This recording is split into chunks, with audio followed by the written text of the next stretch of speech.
Hi, I'm Dr. Chad Larson. Thanks for joining me in another episode of Keep It Real. On a recent episode, we talked about the effectiveness of making really incremental changes to the things that you want to incorporate. So think about what your health goals are, and you just kind of reverse engineer it and take really small steps. And so I've got a couple studies that I wanted to go over with you today that really help to put this into practicality. And let's talk about one study. It was published just at the end of last year in a journal called PLOS ONE. And here's what they did. They took two separate sets of subjects, and one set of subjects did high intensity interval training, and I'll give you the details on that.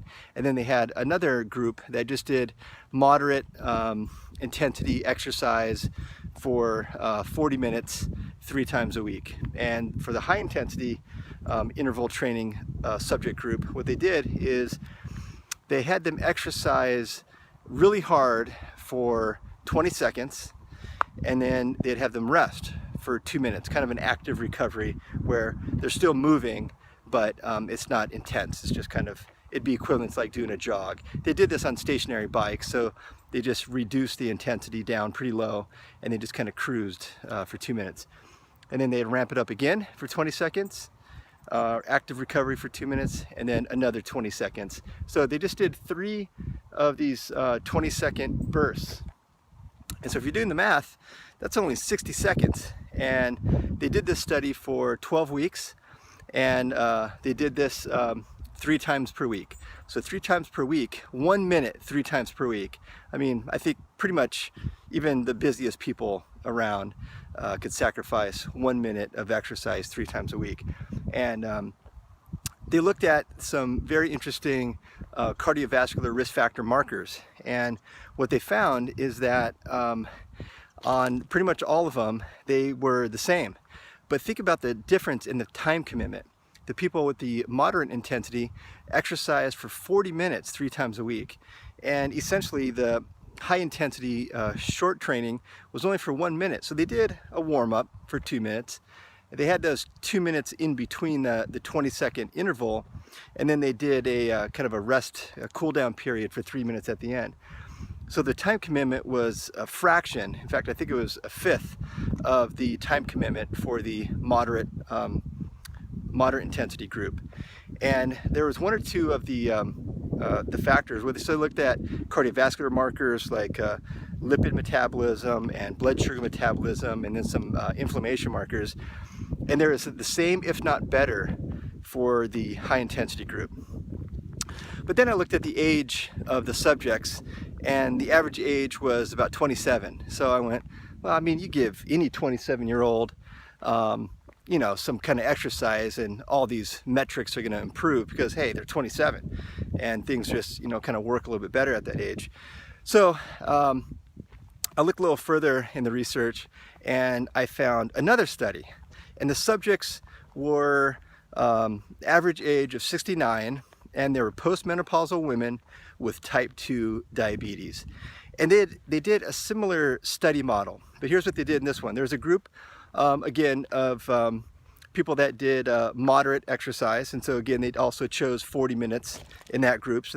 So they worked out moderately for 40 minutes. In this case, they went twice a week, and the length of the study was 16 weeks in this case.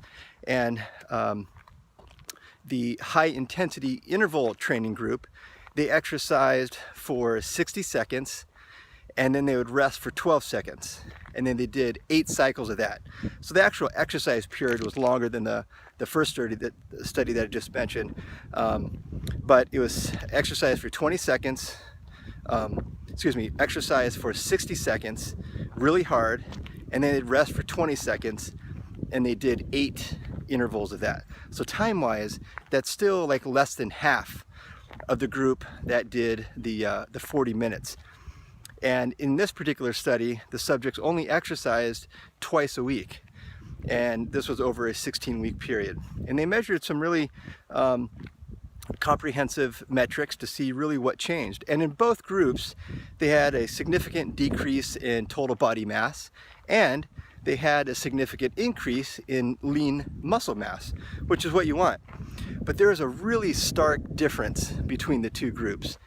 In the high intensity interval group, there was a really significant decrease in visceral adipose tissue. Remember, the visceral adipose tissue is the abdominal fat. And that's the stubborn fat. That's the stuff that can create inflammation in the body. It's kind of a whole organ system in of itself, and it could generate a lot of inflammatory chemicals that just the visceral adipose tissue itself could be a risk factor for other issues. And so there was a really significant decrease in the high intensity group of that abdominal fat that did not happen in the moderate intensity group. And again, these are 69-year-old postmenopausal women with type 2 diabetes. That type of fat is really stubborn in that age group. And so by just exercising a couple times a week at high intensity, they really had a significant improvement in these important health metrics. So these are some things, just, we're talking a couple days a week. If you think about that first study, both of these studies were published at the end of last year, so the very recent study, this is new information. And so by just doing a little bit, try one of these, similar to the high intensity training, try this out, 2 or 3 days a week, and you'll get similar results that they found in this study. So I hope you enjoy that information, exercise wisely, have fun, and I'd love to hear from you. So until next time, have fun and keep it real.